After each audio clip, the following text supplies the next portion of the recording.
Hello, Felix. Henry, how are you? Very well. How are you? I'm great. We've just been shocked. We're recording this on Wednesday morning. We've been shocked by the news that News Corporation has removed its bid for the 60% of Blue Sky B it doesn't own. This shocking news comes as a surprise to absolutely nobody on the planet, I think. It was. How long has this been inevitable, do you think? I think really, that's quite a good question. I suppose the last gasp attempt that they had was when they tried to get to close down the News of the World in the hope that this would stop the scandal from burgeoning further. And I think when that failed completely, that to me seems to be the point at which it was quite clear that there was nothing that was going to... And the point at which it failed completely was the point at which The Guardian came out with news about the Sunday Times and the Sun and Gordon Brown, and it was clearly not something confined to the News of the World. Exactly, because of course what they tried to do, of course, at first was to firewall it by saying this was a couple of bad eggs, then that this was just the News of the World, and perhaps that this was a specific management problem there. But when it becomes clear that this is a tactic which has been adopted by Rupert Murdoch's newspapers more generally, then the fit and proper person test, it becomes increasingly impossible to argue, even if you get rid of Rebecca Brooke, who was the former News of the World editor, who's now the CEO of News International. At least to me, it looked to be more or less impossible to mount a very good defence that you were indeed a fit and proper person to own this service. So, if he's not a fit and proper person, is he still even allowed to own the 30% he has right now?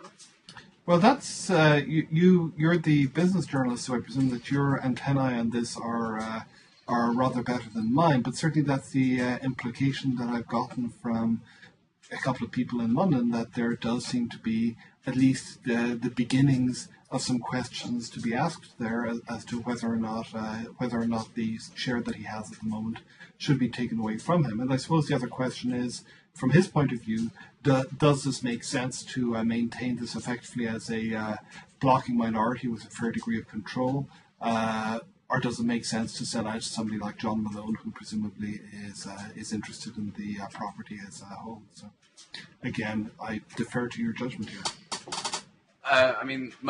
Right now I'm more concentrated on the the question of I think that in terms of like inevitable things which are certain to happen, the first one was that the bid would get dropped, and then the other one is that Rebecca Brooks has to go sooner or later. My feeling is that she's going to wait for another couple of scandals to emerge about nefarious goings-on within News International, and then she can resign over all of them at once and try once again, and probably fail once again, to put a line under it and to try and protect Murdoch both per et fils. The big questions here are the future of James Murdoch, and even to some extent of Rupert Murdoch, because now we're hearing a bunch of chatter about the way in which News Corporation, rather than News International, might be damaged. Specifically, it looks as though it might have violated the Foreign Corrupt Practices Act in the United States when it bribed various UK policemen. And if that's the case, then this goes all the way. I mean, and clearly Rupert knew, it's almost inconceivable to me that he didn't know what was going on and what kind of practices were being used here. So, it makes sense to implicate Rupert. Do you think this could bring down the man himself? Well, as the Foreign Corrupt Practices Act bit of it I hadn't thought of, but that is quite interesting. Of course, you have to demonstrate some sort of a paper trail back to U.S. persons, at least as far as I know, in order to demonstrate that this is a problem with the U.S.-owned parent rather than the British subsidiary. But if there is some sort of a trail back, and certainly one could imagine, for example, that if there was a headquarters sign-off on some of the payments which were made to people who had had their telephones tapped, which really seems to have been effectively a sort of hush money, that would seem to me as a non-lawyer to at least give some some degree of evidence that in fact this can be traced back to Rupert, who is a U.S. person after all, a U.S. citizen, and it could be quite interesting. It could be quite interesting indeed. And where do you think the position of James is in all this? I mean, he wasn't in charge during the worst days of the phone tapping and the police bribing, but he was in charge during the past 2 years of the desperate bluster and lies and cover-up from News International about what exactly went on. And that's looking like he mishandled this crisis about as badly as he possibly could have, no? One would think. Well, there's clearly some very interesting stuff happening within the headquarters. The legal manager resigned yesterday, I think it was, and there was also this attempt, which the Guardian talked about a couple of days ago, to wipe the email trail. It seems, from reading between the lines of the Guardian article, as if the attempt to wipe emails which could indeed show some very interesting relationships was unsuccessful because there was a backup service which they weren't able to get to. So, yes, one would imagine that if evidence emerges showing that he did indeed know about this stuff, I'm not an expert in the Foreign Corrupt Practices Act, obviously, but one would imagine that there might be some sort of prima facie plausible case. Who knows? In terms of crisis management, though, this is a complete fiasco, right? I mean, we all know that the cover-up is worse than the crime, but the only thing that's worse than the cover-up is an unsuccessful cover-up, right? Where you try and delete emails and fail. I mean, that's just Keystone Cops at that point. Here, I think I actually disagree. I think that up until a couple of weeks ago, the cover-up thing was working remarkably well. There was a very nice piece in the Columbia Journalism Review about 3 or 4 months ago, talking about the way in which, apart from a couple of pieces in the New York Times and the Financial Times, this ongoing scandal had effectively not resonated at all within Britain. Clearly, the Murdoch press wasn't going to cover it, and other newspapers weren't particularly interested in covering it either. And as long as you didn't get that kind of groundswell of public outrage, so I think that their calculation could very well have paid off. And if it weren't for the fact that they had been involved in this obviously abominable and outrageous practice of hacking into the phone, the cell phone of a dead girl and deleting her voicemail so that new juicy messages could appear, which they could then use, I think that they might very well have gotten away with it because the only time at which you begin to see the evidence of the cover-up is when you begin to launch the kind of serious investigation that has been launched. And had they not made that major mistake, I think they might very well have managed to get away with it. And of course, we know who was editor of the News of the World at the time of the Millie Dowler phone hack. Indeed. Rebecca Brooks, or Rebecca Wade, as she then was. So, I mean, that was the single. I mean, I hesitate even to call it the straw that broke the camel's back. I mean, obviously, it was an accumulation of stuff. But it is interesting to me the way that the British public and the British politicians seem to have somehow just decided that this was the deal with the devil that they needed to do. That Murdoch and the rest of the UK press as well, I don't think anyone believes that this was confined to News International, that it was just how newspapering works, that you would have these kind of enormous violations of privacy of politicians and celebrities, and that was just fine. And then it was only when it transcended the politicians and celebrities and became, dead murder victims, that there was actual, significant outrage in the population at large and within Parliament.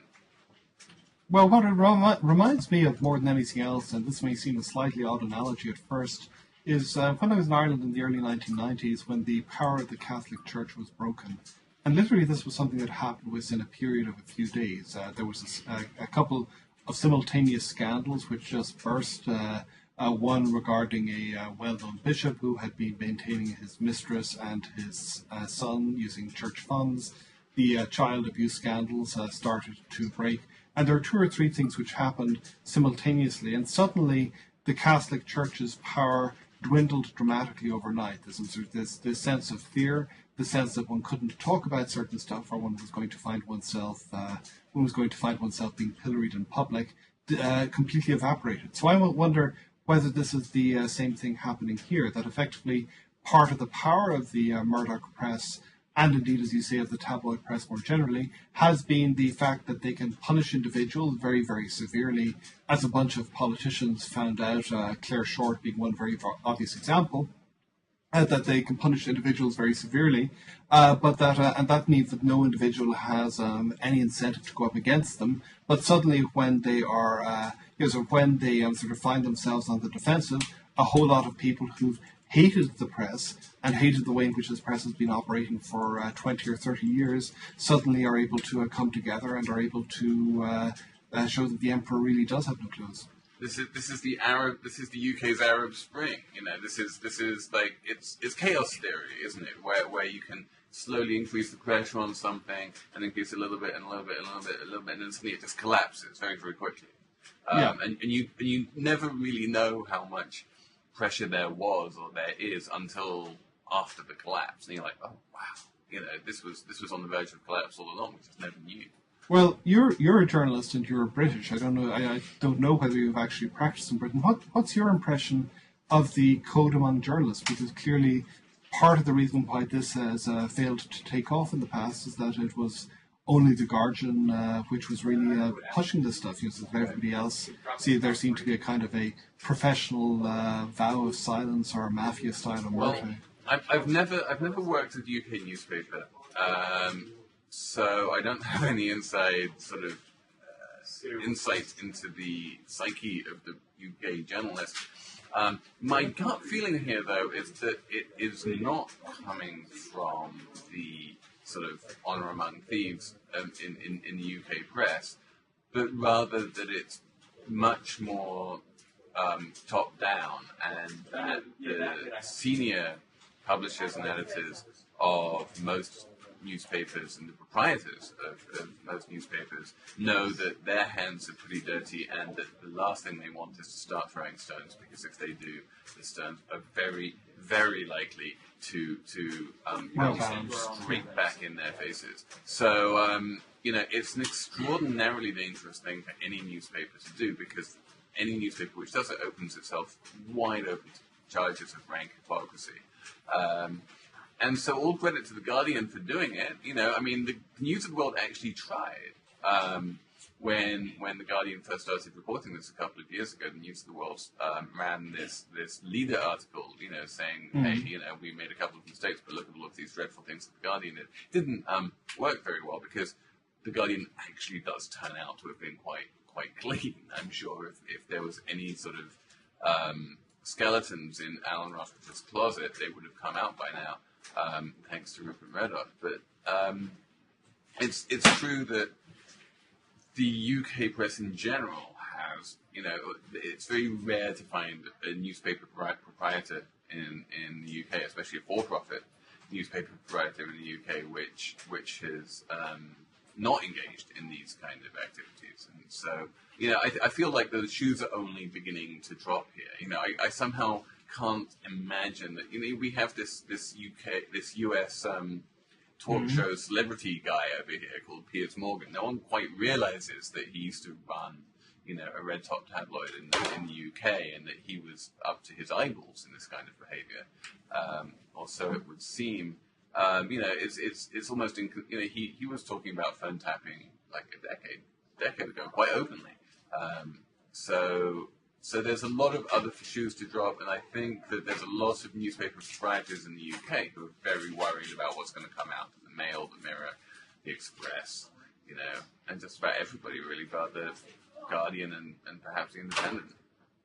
Well, the other shoes that have to drop are, of course, the shoes in politics, and the fact that David Cameron was a close personal friend of Rebecca Brooke and seems to have spent Christmas together, and this is apart from the purely more professional relationship one imagines he had with Rupert Murdoch. So, what are the implications going to be for the Conservatives? Well, in a way, they're a little bit unfortunate that this whole thing just collapsed on their watch. The party in Downing Street has always had incredibly close relationships with Murdoch. It has to have done. I mean, Murdoch has supported the winner of the general election for as long as I can remember. He is enormously powerful in the UK in the way that he's not even in the US. I mean, people think that Fox News is politically influential, and they're right, but it doesn't come close to the power of News International. So it was the Sun what did it. And the reason why someone like Neil Kinnock, could never get elected is entirely a function of the Murdoch press. So that I feel might have changed now. I mean, this could be a big change in UK politics, and yes, it could do enormous damage to David Cameron. I don't think this is in and of itself enough to break up the coalition with the Liberal Democrats, because they like being in power, at least a little bit. But, if anything, the Liberal Democrats are leading here. They were the ones who have always been against Murdoch. They were the ones who were saying all along they didn't want this PSW to take over to happen. And now Cameron, very late in the day, has finally come around to their way of thinking after first the Lib Dems, his coalition partners, and then the opposition, Labour Party, decided that they didn't want to see this takeover happen. It took him a while, but now he's fallen in behind them, and that was what finally persuaded Murdoch to drop the bid. So, but it's not over yet. Cameron has a lot of questions to answer about what he knew about Andy Coulson when he hired Andy Coulson as the chief spokesman for Her Majesty's government. Many people, including Alan Rusbridger, told him, "Listen, you don't do this. He's extremely toxic," and he ignored all of those pieces of advice. So that's, in terms of his judgment, shows that he was much more interested in cozying up to Murdoch than he was in being a clean prime minister. It seems to me. Yeah, perhaps it might be useful for people who have been following the scandal as closely to know that Andy Coulson was he was the deputy editor of the News of the World at the time. He was the editor. Actually. He was the actual editor. News of the World when most of the phone hacking of the royals took place, which was the first bit of news, which came out a couple of years ago in The Guardian. And The Guardian had a bunch of information about what he knew about. There was this one particularly shady private investigator who was on the payroll of the News of the World to the tune of £150,000 a year, who it now looks might have even murdered his business partner with an axe in a pub parking lot. I mean, it really gets very, very gruesome here. And The Guardian was and many other people were warning David Cameron that this is not the kind of person you want to represent the government of the United Kingdom, and he ignored those warnings. And made him into the press spokesman. Yeah. So quite extraordinary. Well, also, as you said, for the Liberal Democrats, this has to be a lifeline for them after taking the brunt of the coalition for the last year or so, and really being the people who got the blame for everything. This gives them an opportunity to disassociate themselves to some extent. They can genuinely claim the moral high ground here in a way that neither the Conservatives nor Labour possibly can. Whether or not that's going to resonate with the public, I don't know. I somehow doubt it. Vote for the Lib Dems. We were the people who never liked Rupert Murdoch in the first place. It's not much of a campaign slogan. Them and Liverpool fans. So what do you think? What do you think of what? Do you think this has? First of all, the implications for News International. I mean, do you think that Murdoch continues to own the Times and the Sunday Times and the Sun? Well, here's my thought on it, is that, as I say, this seems to me to be a very substantial sea change. The Financial Times had an article a couple of days ago saying that the Murdoch camp were convinced that this was all going to blow over in a while. I don't think it is, because I think we have two things here. Yes, there was a genuine reign of fear where people didn't want to antagonize the Murdoch press, and I think an excellent example of that is the way that Gordon Brown, who is very clearly, very specifically and deliberately being targeted by the Murdoch people, and knew he was being targeted, nonetheless had to maintain friendly relations with them to the extent that he could, because he knew that this was essential to him keeping a grip on power. I think when that goes, I think you see two things. First of all, I think very obviously it's hard to rebuild again. People are going to be sort of much happier to criticize. And secondly, when you have that kind of wall protecting you that the Murdoch press had for a long time, a lot of really dirty, really nasty stuff is likely to have happened because they purely and simply knew that they could get away with it and that nobody was going to challenge them on it. So I think that this is, as you say, so I think that this is good. This is the beginning. The shoes are only just beginning to drop. I think we're going to see a lot of very nasty stuff emerging over the next several months. And frankly, I'm delighted. I think it's, for me, it's just sort of pass the popcorn and let's watch and see what happens. And what do you think happens to the Mirror and the Mail and the Express and all of the other newspapers, which presumably are far from innocent in all of these kind of activities themselves? Well, that's I imagine what one is going to see from this is some sort of stronger press regulation. My suspicion is that this is going to get captured by the so that it's going to end up being much less about the more serious and systematic forms of abuse that seem to have been happening, and much more about protecting the privacy of rich, famous people. So I would imagine that they're going to suffer considerably from that. But so as you say, they've been involved in the same kind of stuff. It may be that they're going to have some similar scandals emerge, but they're not the target of the massive investigation that the London police are undertaking with regard to the Murdoch empire. Exactly. So this police investigation is going to take a long time. I think it is going to be pretty thorough. Well, it has to be. And so the next question then is, what does this mean for News Corporation? Which is, in the grand scheme of things, the UK is a relatively small part of News Corp's revenue. If Murdoch just kind of cuts the UK off entirely, can he do that? Or, does this start impacting his global media empire?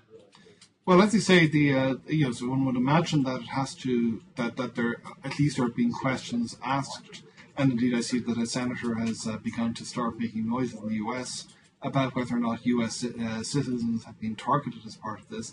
Well, it's going to create at least some trouble for him in the US if they find themselves under the Foreign Corrupt Practices Act. That can involve all sorts of quite unpleasant consequences. That said, of course, the fact that Murdoch is also the owner of Fox News means that he's going to have a lot of people in the US who are going to want to provide him with political cover. So, so I would see this as being very definitely damaging. I guess the key question, to get back to your question right at the beginning, is can this be shown to implicate either James or Rupert Murdoch? And if there is a evidence trail leading back to either of those, it suggests that they've been involved in illegal practices or in the direct condoning of legal practices, then they're in trouble. If the trail terminates at one of their lieutenants, one would imagine that they are going to suffer that the Murdoch empire is going to suffer rather less. Let's move on. I think we're Murdoch'd out at this point. Yeah. Because I want to ask you about this news that happened yesterday, that your beloved Ireland has now been downgraded to junk status. No one in their right mind would, seemingly by Irish debt on anything except for a sort of speculative basis. What do you make of this? I think it's not entirely surprising. There is, I think, some grounds for saying that Ireland was in a sort of damned if you do, damned if you don't situation, because on the one hand it's I think it's doubly damned, because on the one hand it clearly is its ability to go back to the market is constrained and has been constrained for quite a while. But on the other hand, the fact that it's going through an absolutely crippling bout of economic austerity at the moment also means that economic growth in Ireland is going to be depressed no matter what. So, in other words, there isn't, and hasn't been for the last year or so, any very good sort of way for Ireland to actually get out of the hole that it's found itself in. And really the problem, the major mistake that the Irish government made was back in 2008, guaranteeing all of this bank debt. The fact that Ireland is being targeted, I think, really does, I think it's probably less important in the grand scheme of things than the fact that Italy seems to suddenly be a target of opportunity in the markets. Because if Italy goes down, as it seems is quite possible, that means that the entire Eurozone, the fixes that the various major are trying to apply to the Eurozone really won't work anymore, because the amount of money that one would have to pour in to save Italy really dwarf the kinds of sums that, for example, Germany and other countries have been willing to commit. Exactly. So we can bail out Greece, we can bail out Portugal. Ireland can more or less look up. I mean, with all of this painful austerity and stuff, it doesn't actually need all that much of a bailout. But the really big problem is Italy, which is too big to save, too big to bail out. And it's a liquidity and confidence issue, really. As long as people are happy rolling over the debt and buying Italian bonds, things are fine. And then the minute they're not, it's essentially a bank run. And you get, and these things, as we have seen with, Irish bishops or Rupert Murdoch or Arab Springs or whatever, they always happen much more quickly than you ever dreamed possible. So, Italy's not dead yet, but it could be at any time. And the scary thing is that we're not going to get any warning. At some point, the market window is just simply going to close.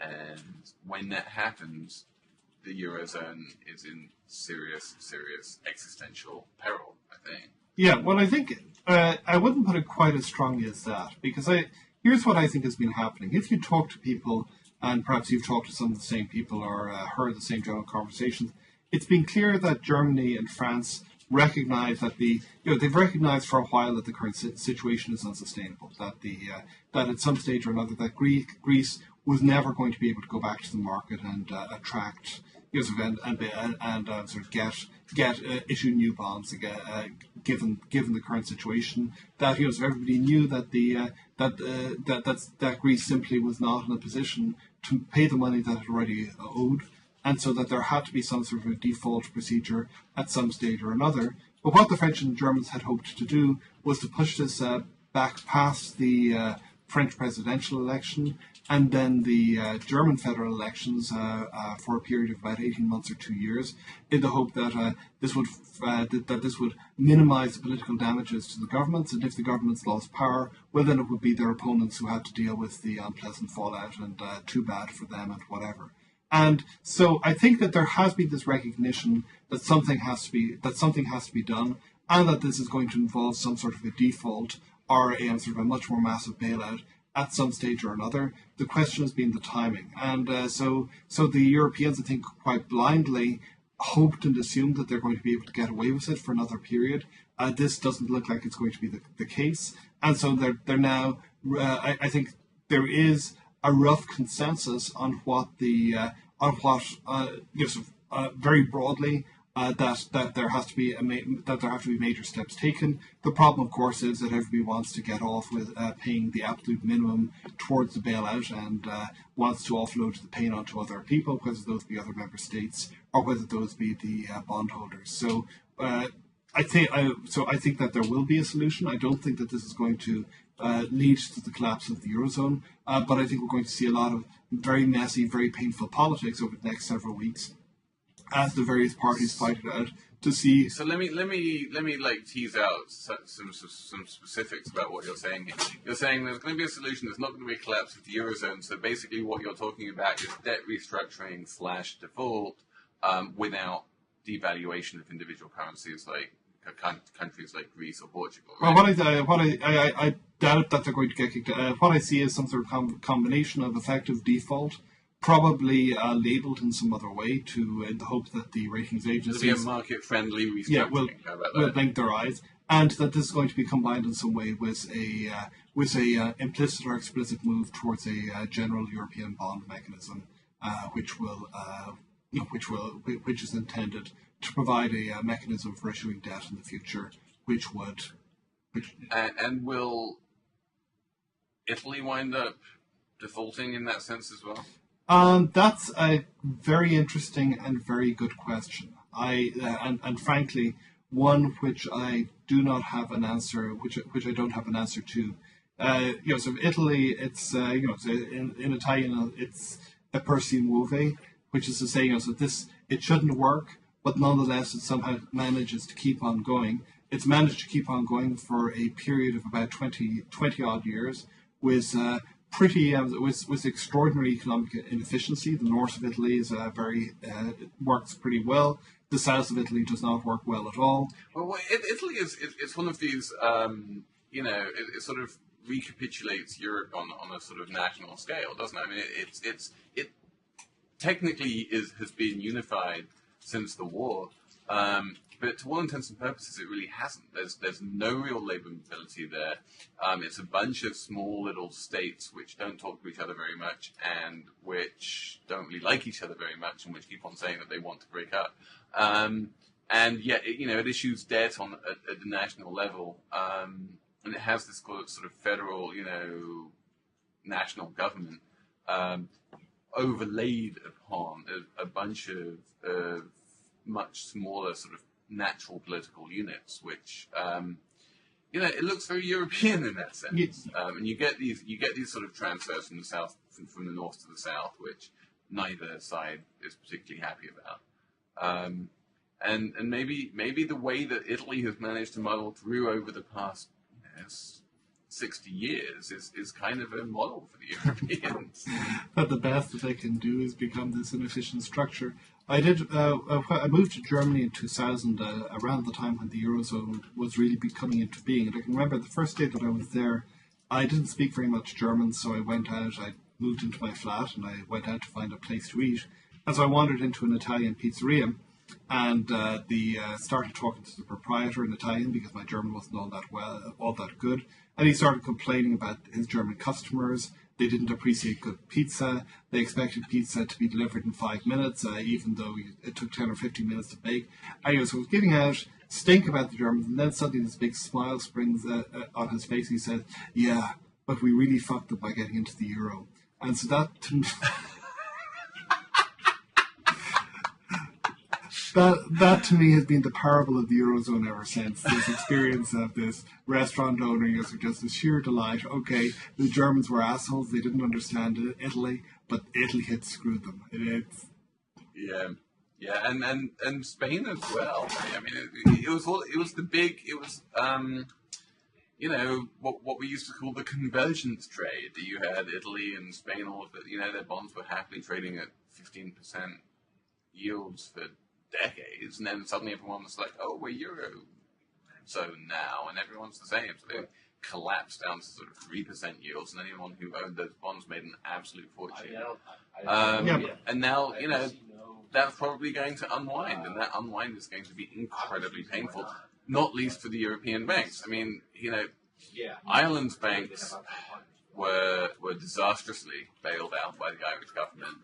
I think that the Spanish and the Italians are probably smart enough to be able to look at Ireland and say, well, obviously that's not the way to go. But without that kind of national bailout, there's serious worries about the solvency of the Eurozone banking system now. Of course, there are these stress tests which are being conducted and are being conducted again, and nobody seems to quite believe the figures that are coming in. Because it's not clear the degree to which the stress tests actually measure what would happen in the event of an Italian sovereign restructuring. But as you say, also a lot of this it really I think is a disproof to people who think that markets are these fundamentally rational, efficient things. Because as you say, for a period of a decade, people went along with this happy fiction that because the Eurozone was there, Italian debt was suddenly the same thing as German debt, and so you saw the yields effectively converging, and you saw people treating these countries as being in a fundamentally different category, and that works as long as everybody believes that that's the case. But once these beliefs begin to unravel, suddenly the whole world becomes utterly unpredictable, and that's what's happening. This is I'm just seeing so much more sort of event risk in this world right now. I mean, ever since the financial crisis, unexpected and very dramatic things seem to be happening. I mean, certainly in my neck of the woods in sort of finance, it's, the fall of Murdoch and the Arab Spring and all of these sort of catastrophes. The other thing, of course, which is going on right now is the debt ceiling debate in the US, and it doesn't look like we're going to wind up having a US sovereign default. But the fact is that that is now in the realm of possibility. Yeah. And if you have these debates often enough, people begin to eventually price them in. they're going to fail, Yeah. and we're going to have some kind of massive disaster. And there just seems to be an enormous amount of complete disaster risk sort of built into the system. There's way too much debt in Europe. There's way too much debt in Japan. There's way too much debt in the US. If you take all of the unfunded debt in these regions, it becomes completely impossible to service. The future pension obligations and healthcare obligations, and no one really has a plan to deal with it, and the markets haven't priced any of that in the sort of realistic sense. So I get that. I do think you're right. I think that the markets are very good at sticking their heads in the sand and pretending that things are fine until suddenly they get shocked and there's a huge crash. So we haven't seen, interestingly, a market crash in this latest iteration of the euro crisis, but that doesn't mean we're not going to get one. So, and what if to throw it back to you? You're talking about Europe muddling through like Italy. What about the world economic system? Do you think, if you were to put your bets on muddling through versus any one of these sudden risks emerging and creating catastrophe, where would you be placing your bets? I would place my bet on a catastrophe at some point, somewhere, probably something to do with a sovereign. The way that financial markets work is that stock prices can fall a lot without too much systemic damage. We saw that in the dot-com bust of 2000. Whereas if you have bond prices falling a lot, then the systemic damage is absolutely massive, as we saw in the financial crisis in 2008. And what we're talking about here in terms is debt. We're talking what we've had, broadly speaking, over the past 50 years is governments and households borrowing more money than they ever have in the past. And this is something which always ends in tears, and it always ends in the debt being written off in one way or another. And there's simply no capacity in the global financial system to write off that kind of debt and to do that kind of sudden deleveraging. It's going to be a very disorderly process. And it's a necessary one, and we need to move to a world with less debt, and we need to move to a much more sort of equity-funded world. Debt is a dangerous and treacherous thing which blows up, and equity is a much safer thing which can provide long-term capital to really create global growth. And so that process, unfortunately, we know where we need to get, but there's no easy way of getting there from here, and I kind of fear that the only way it's going to happen is via another big crisis. And do I know where or how that crisis will turn up? Of course not. And what's more, even if you know for sure that this kind of crisis is going to happen, it's very, very, very difficult to know how to sort of position yourself for it. Gold is now hitting new all-time highs, over $1,500 an ounce, which is, one sort of thing that people do when they get scared is they buy gold. But it's not a sort of global flight to quality anymore. It's a very risky speculative asset at this point. And the other, the safe assets last time around during 2008 were treasury bonds. I have no idea whether that will be the case the next time around. And maybe we should all be taking solace in emerging market equities, or maybe just every single financial asset is just going to implode because we've had the big capital injections and the liquidity drops, and Ben Bernanke has dropped all of the money from helicopters as he can find, and he can't do that anymore. Yeah. So we're going to have a multi-decade period of global sort of recession and deflation. who knows? I mean, there's any number of possible outcomes here. Most of them unhappy. All of which individually are quite unlikely. But at some point, something is going to happen. Yeah. I think that there's something fundamentally unsustainable about the system we have right now. And as we're seeing right now in the debt ceiling debate in the US, there's really no appetite whatsoever to really grapple with the big questions. The Democrats refuse to look at entitlements. The Republicans refuse to look at revenue increases, and you need them both in order to get to a position of long-term sustainability, and it's clearly not going to happen. So, the Eurozone as well, it was an exercise in hope of realism. The idea that you could sign a treaty in Maastricht, and that from then on in, every single currency in the Eurozone would have a budget deficit of no more than 3% of GDP and the debt of no more than 60% of GDP. I mean, it was fictional. It was almost quaint in how hopeful and deluded that it was. But those days are over. No one, we can't bring them back. Okay, on that cheerful note, it is quite depressing. So let's talk about something maybe a little lighter. Google Plus. So I see you're on Google Plus. I've been on Google Plus for the last several days. Are you using it? Do you find it useful? What do you think of it? I have no idea. I turned off my notifications because they were annoying me. So I don't actually know what I'm doing on it. One of the things about Google Plus is that everybody wants to be a platform these days, right? So the big money is in Facebook and Twitter because they're platforms, and it's almost impossible to go to any kind of tech conference or anything without hearing the smallest company talk about, yes, we're trying to build a platform, and so Google seems to have decided that it wants to get into the platform business, and it's created this thing called Google Plus as a platform. And honestly, it's the last thing that the world needs. If it was sort of like a really powerful version of TweetDeck, which included my,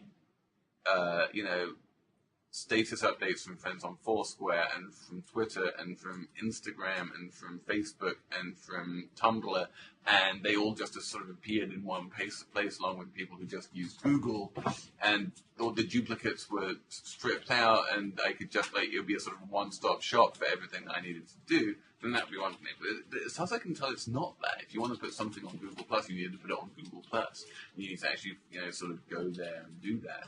And I really can't see, well, certainly speaking for myself, why anyone would, because that's not where the people are. And if they are there, how often do you go?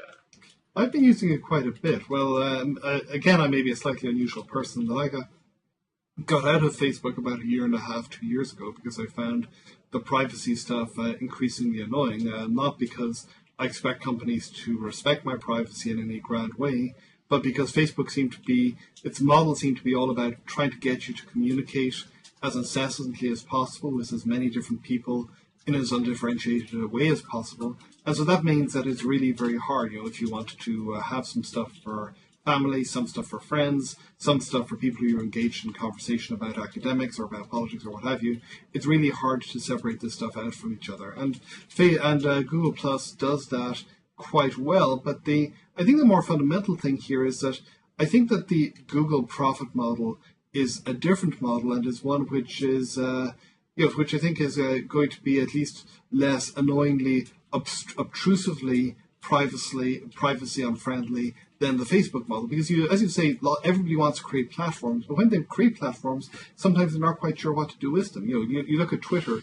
What is Twitter's profit model going to be? I don't know. I don't get the sense that they particularly know either, because as soon as they start really trying to commercialize stuff, then a lot of the value of the platform to its users evaporates. Facebook, its profit model clearly is trying to sort of munch together your personal and sort of communications with recommendations for this or that good product or service in the hope that this can serve as a kind of mixture of social networking, marketing, what have you. And that's something which somebody like me, frankly, finds to be a complete pain in the ass. But Google, their model seems to be more about less obtrusive forms of advertising, and also gathering as much data as possible on people's social connections, whatever, which I think is creepy in a sort of general Orwellian Big Brother sense, but which doesn't obtrude upon the sort of day-to-day sort of acts of communication in the same kinds of ways, and you're not having umpteen different sort of communications from people telling you that they have done this stupid thing in whatever sort of stupid online Zynga Farmville type game it is that they're playing. So for me, I actually think it could be something which could be quite useful.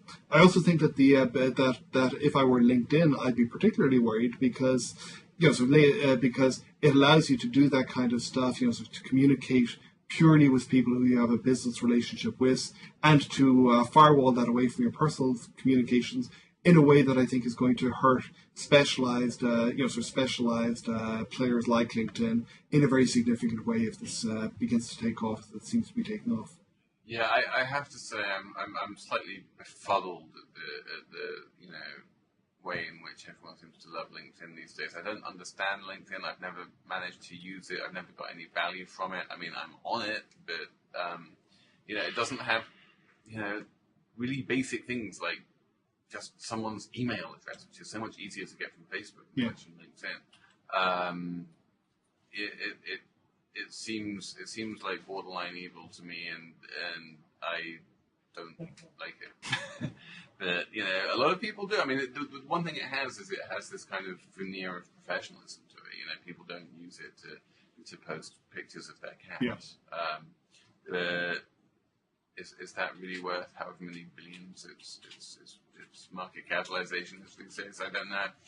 I think you're right. I think that if and when Google manages to make this Google Plus thing work, it could be a serious threat to LinkedIn. Although Google is actually very bad at launching anything social, except in Brazil. With Orkut, is huge in Brazil, so good for them in Brazil. Well, I guess we'll see, but it's certainly the early adoption figures that I've been seeing seems to suggest that it is actually taking off in a quite significant way. Well, I think that was a little alarm code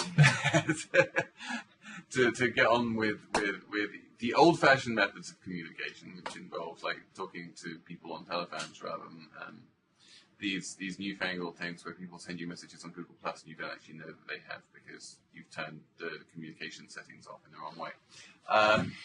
So I will leave you to that. Listen, it was fantastic talking, and I look forward to seeing all of your predictions about Murdoch's coming true. I feel like big media empires collapsing is something we don't see very often. It'll be interesting to see what it does. Well, as I say, for me, it's pass the popcorn and watch it unfold. It's been certainly quite entertaining. Hopefully, this story has got many months and years ahead of it. I'm sure it's going to be a fascinating one. There will be books. There will be many books written about this, I'm sure. And also, there are presumably lots and lots of vengeful hacks wandering around London pubs at the moment with stories to tell. So yeah, I would. So, yeah. And next thing to do, we'll have to start, mentally casting the movie. Indeed. Who's going to play James? Good question. Okay, well, I'd vote for Kate Blanchett for what's her name? For Rebecca? For Rebecca, yeah. Good idea, that man. Okay. All right. And Hugh Grant playing himself. Exactly, yeah. In a special cameo role. Exactly. Wonderful. Okay, thank you very much, Felix.